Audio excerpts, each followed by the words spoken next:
Olá, nossos queridos irmãos, é uma satisfação muito grande estar novamente aqui com esse vídeo a qual vamos esclarecer, aprendermos juntos, edificarmos os nossos conhecimentos e sabermos como lidar com cada situação relacionada à questão de dízimos e ofertas, as suas finalidades, os seus objetivos, a transparência que é necessário ter para que adquirimos assim confiança, e também para que nós estejamos em paz com Deus, que estaremos ali usando na devida maneira, Deus possa nos abençoar essa apresentação do tópico, o dever de sustentar os obreiros idosos e doentes.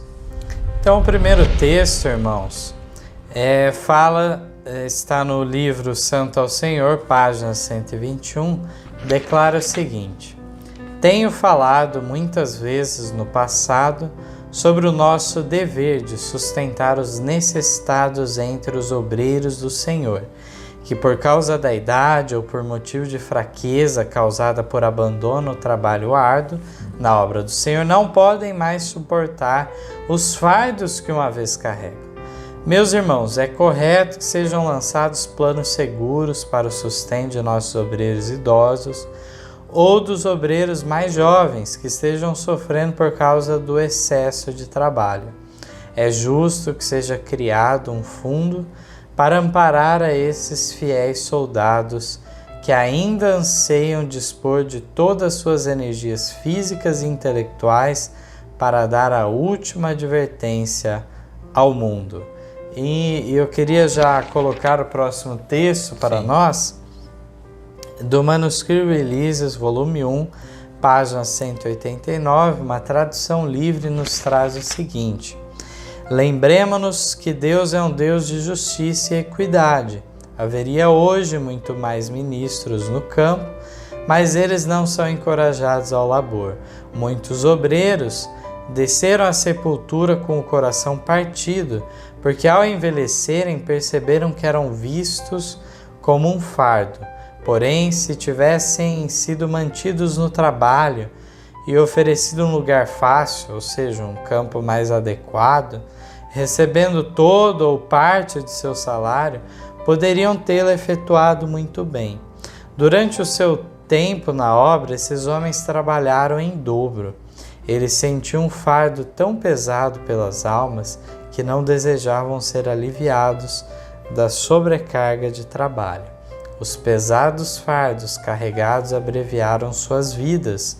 As viúvas desses ministros nunca devem ser esquecidas, não obstante deveriam, se necessário, ser pagas a partir do dízimo.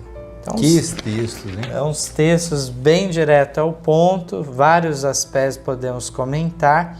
Eu queria dar início a um aspecto aqui que a Ellen White fala, desse salário, de ser dado, continuar, ou parte do salário integral anterior quando estava ativo.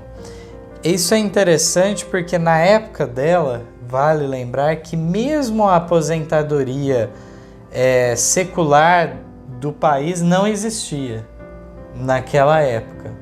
Ela já estava instituindo aqui um plano previdenciário. Isso, dentro da igreja, Exatamente. Um plano que a igreja tomaria parte direta nisso. Então, a preocupação da irmã White com isso é maravilhoso da gente notar. E é muito triste, a gente observar que uma pessoa, quando chega na idade ou na enfermidade, a igreja então dispensa ele. É uma traição muito grande o que ela está relatando aqui, chegar a um ponto desse em que a pessoa vai ficar sem nenhum respaldo, Então aqui mostra que a igreja tem responsabilidade para com estes que chegaram na idade e aqueles que ainda não chegaram na idade, mas se adoeceram porque se entregaram para o trabalho missionário. Então a responsabilidade da igreja é justamente amparar esses fiéis soldados, que não se alienaram do dever, não se omitiram, E eram os pioneiros da igreja que trabalharam em dobro para que a igreja fosse estabelecida, Então, que desonra agora não tratá-los corretamente. E olha que interessante que ela não fala da plena inatividade para esse também. Exato. Né? Olha que interessante ela aconselhar ser dado para essa pessoa cuidar de um campo mais tranquilo, mais calmo, aonde a experiência dele ainda será muito proveitosa para a igreja. Então é muito difícil qualquer pessoa, no âmbito do trabalho secular, quando ele é visto como uma forma de descarte. Ele já não é tão produtivo mais, né? E aqui também não é diferente.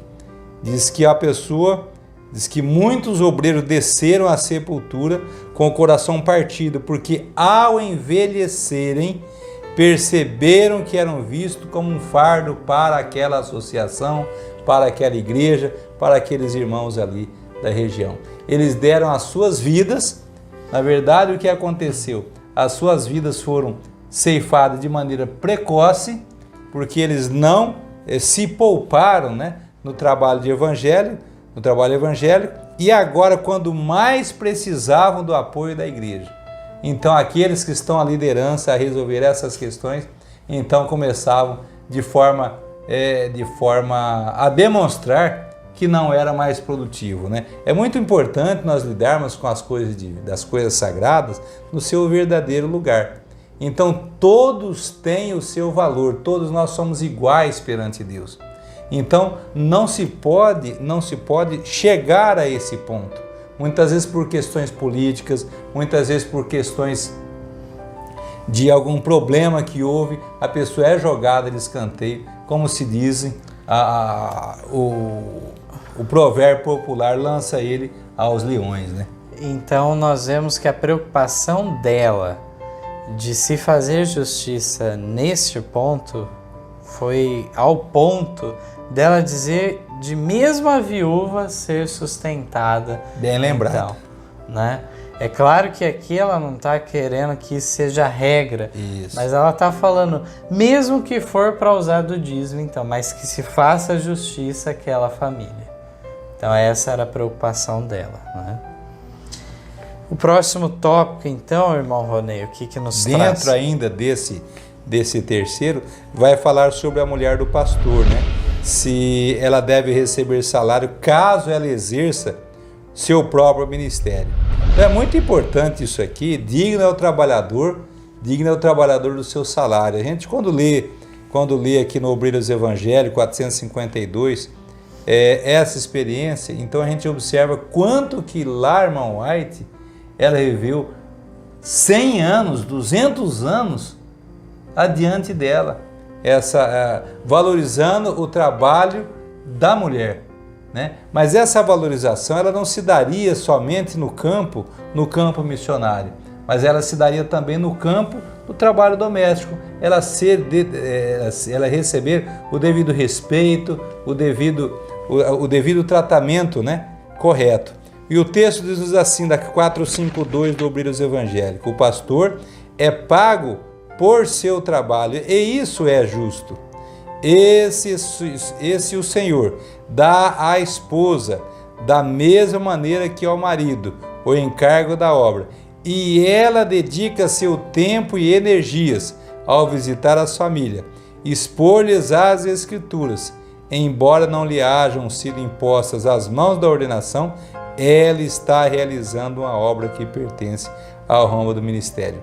Deveria então seu trabalho ser reputado por nada? É feita então a sugestiva pergunta, né?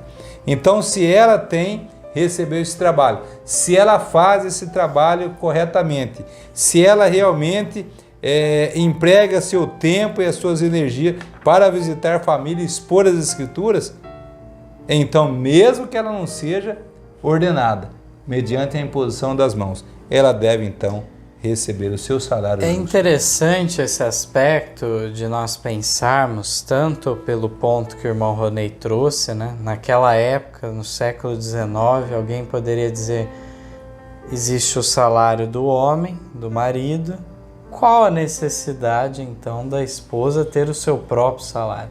E no entanto ela julgou que deveria sim haver esse salário. Mas para além disso... Só uma pausa, Mateus. Eu imagino a oposição que ela deve ter enfrentado com relação a isso. Quando ela pegava um tesoureiro e era tão fora da realidade que eles viviam. Mesma coisa da escravidão, quando Paulo então escreve lá e libera Onésimo, né? O cristão não deve ter essa postura, mas para a época dele era muito atípico essa postura, e ele teve a coragem de falar conforme a sua consciência e o dever lhe chama. Então, o irmão White faz da mesma maneira, né? E eu queria destacar então que numa outra passagem, Ellen White comenta que a mulher tem nesses lares, nas famílias, uma obra que um homem não consegue realizar. Diz que uma obra mais íntima em favor daquela família ela pode realizar. Mas vamos mais adiante aqui. Na continuação diz assim: tem-se feito por vezes injustiça a mulheres que trabalham tão dedicadamente como seus maridos e que são reconhecidas por Deus como necessárias à obra do ministério. O plano de pagar os obreiros homens e não pagar as suas esposas, as quais partilham de seus esforços, não é segundo o mandamento de Deus. E caso seja seguido em nossas associações, é capaz de desanimar as nossas irmãs, de se habilitarem para a obra em que se devem empenhar. Deus é um Deus de justiça, e se os pastores recebem pagamento por seu trabalho, as esposas que se consagram à obra com igual desprendimento devem ser pagas além do salário que os maridos recebem, mesmo que elas não o solicitem. Então é muito claro o objetivo que ela queria, né? Então é realmente na linha do que o irmão comentou: digno é o trabalhador do seu salário. Então esses esforços deveriam criar ânimo para mais irmãs auxiliarem também, recebendo então de acordo com o seu trabalho. E é dito aqui, mesmo que elas não solicitem. Não solicitam. E caso não seja feito isso, diz o texto, isso é quebra dos mandamentos de Deus. E veja agora no livro Santo ao Senhor, página 122, Ellen White cita o nome de algumas irmãs, né? O sobrenome é conhecido de nós, de pioneiros da obra, né? Mas tinha essas irmãs também que estavam auxiliando, uma dupla missionária mesmo, de fato eram, né? Diz aqui o texto: há esposas de ministros, as irmãs Starr, Haskell, Wilson e Robinson, que têm sido obreiras consagradas, diligentes e sinceras, dando estudos bíblicos e orando com as famílias, ajudando com seus esforços pessoais tão bem-sucedidos como os de seus esposos. Essas mulheres dedicam todo o seu tempo e lhes é dito que não recebem nada por seus labores, porque seus esposos recebem salário. Digo-lhes que continuem e que todas essas decisões serão revistas. Diz a palavra: digno é o trabalhador do seu salário, Lucas 10:7. Quando for tomada qualquer decisão como essa, protestarei em nome do Senhor. Então ela rompeu barreiras aqui. Ela rompeu barreiras e buscou o que era justo, o que era decente, o que Deus aprovava também, né? Então, digno ao trabalhador do seu salário. E aí eu gostaria de destacar aqui, relacionado a isso, mulheres que trabalham na obra, que devem receber dos dízimos, mesmo que não sejam esposa de ministro. Porque até então os textos que nós vimos deixaram claro no caso de uma esposa de ministro.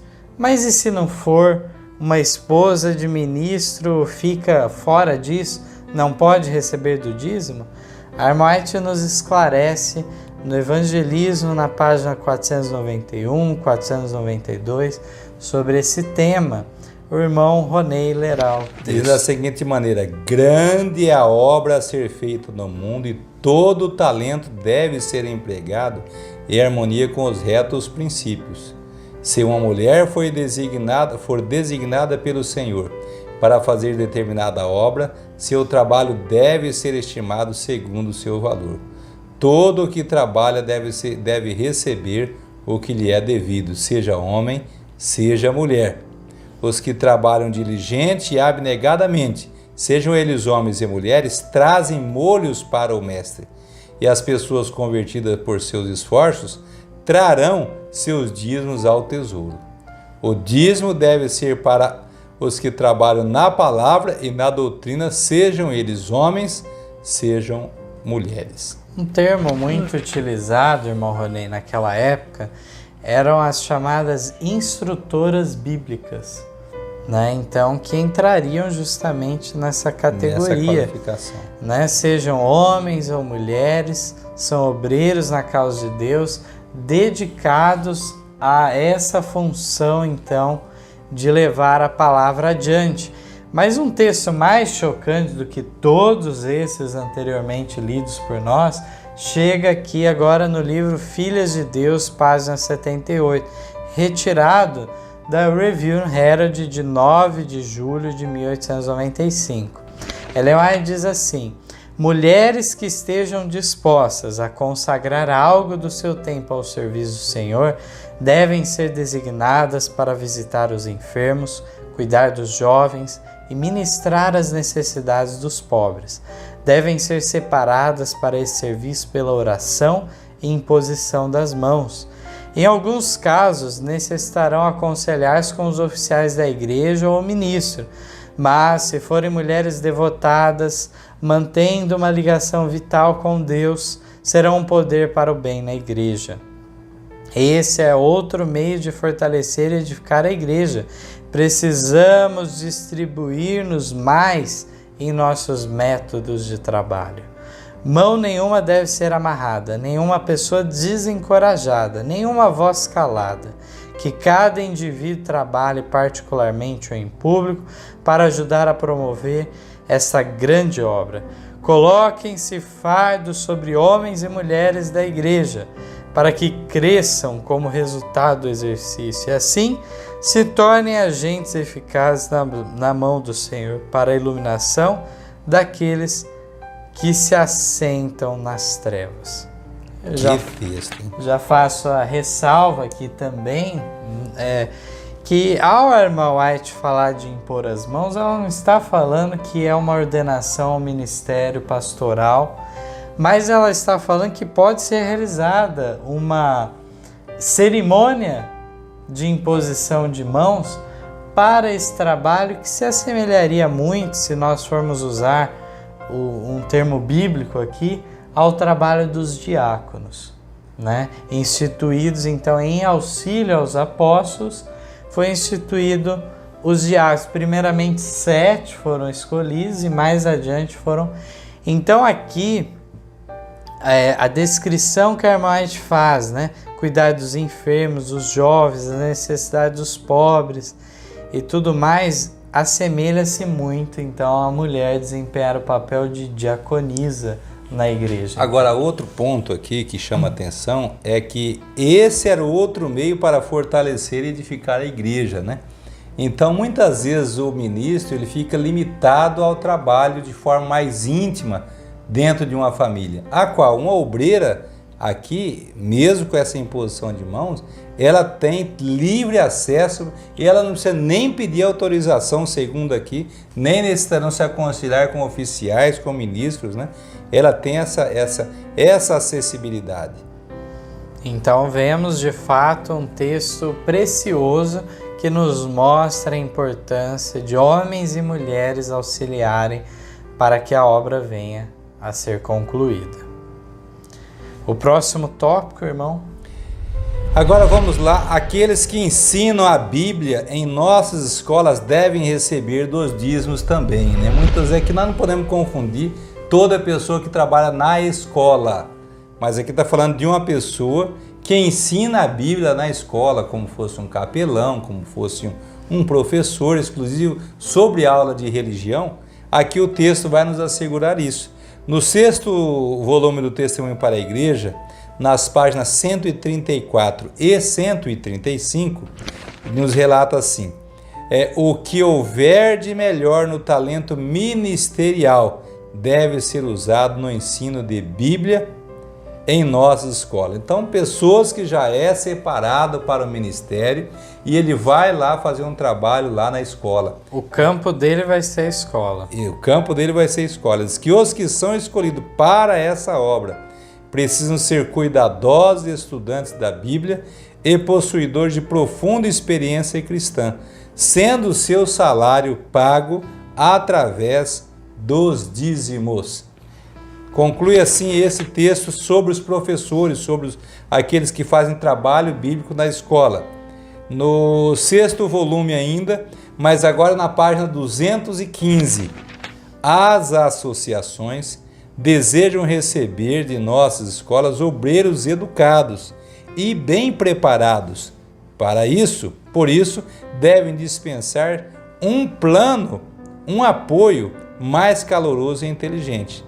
Tem sido comunicada a positiva luz para que os que ministram em nossas escolas, ensinando a palavra de Deus, explicando as Escrituras, educando os alunos nas coisas divinas, sejam sustentados com o dinheiro do dízimo. Essas instruções foram dadas há muito tempo e mais recentemente têm sido reafirmadas. Então observamos aqui que a Ellen White foi muito categórica, né? Nas escolas precisaria sair futuros obreiros e ministros. Então o que nós precisamos fazer? Nós precisamos colocar um ministro lá no setor de ensino religioso para que possa formar devidamente esses jovens para o futuro da igreja. E esse ministro, o salário dele vai sair do dízimo, não vai sair do salário da escola, como aqui está relatando, né? E temos agora mais um ponto a ser destacado, que é os missionários médicos. Aqui o texto é do Medicina e Salvação, página 245, que diz assim: alguns deixam completamente de compreender a importância de serem os missionários, também missionários médicos. O ministro do Evangelho será duplamente bem-sucedido em seu trabalho se sabe como tratar enfermidades. Luz continuamente crescente tem-me sido concedida sobre este assunto. Alguns que não veem a vantagem de educar os jovens para que sejam médicos tanto da mente como do corpo, dizem que o dízimo não deve ser usado para sustentar médicos missionários que dedicam seu tempo ao tratamento de doentes. Em resposta a tais afirmações, sou instruído a dizer que a mente não deve tornar-se tão estreita que não possa aprender a verdade da situação. Um ministro do Evangelho que seja também médico missionário, que pode curar também enfermidades físicas, é um obreiro muito mais eficiente do que aquele que não o pode fazer. Sua obra como ministro do Evangelho é muito mais completa. E me chama a atenção nesse texto, irmão Ronei, porque aqui nós estamos falando do ministro, de fato. Sim. Não estamos falando simplesmente de alguém que tem uma formação na área de saúde somente. Mas ele é um ministro. E, no entanto, alguns, pelo que depreendemos da leitura, achavam que por ele dedicar boa parte do tempo ao cuidado físico das pessoas, ele não devia receber dos dízimos. Exatamente. Mas aqui nós vemos que justamente a obra de Jesus foi qual? É essa daí. É essa, em conjunto, trabalhando físico, mental, espiritual. Então, ao contrário, ele vai te falar, esse é um ministro mais completo. Ele está fazendo um trabalho duplo, né? Então ele faz o trabalho ministerial e mais ainda o restabelecimento da pessoa, né? Então aqui ela diz que isso tem sido reafirmado várias vezes, que precisava ser corrigido, que ele também, o salário dele deveria ser retirado também dos dízimos, né? Então concluímos mais este tópico, é um tópico maravilhoso, né, que nos mostrou o alcance das mulheres nesta obra também, sustentadas pelos dízimos, aqueles que ensinam religião, aqueles que justamente são responsáveis pela parte religiosa da escola, uma influência positiva. Aquele vai ser o campo daquele ministro, ele deve receber dos dízimos. Vimos o caso aqui do ministro que também tem o conhecimento da área então de saúde, de medicina, e vimos antes a parte então do dever que temos também com os obreiros idosos, aqueles que estão doentes também.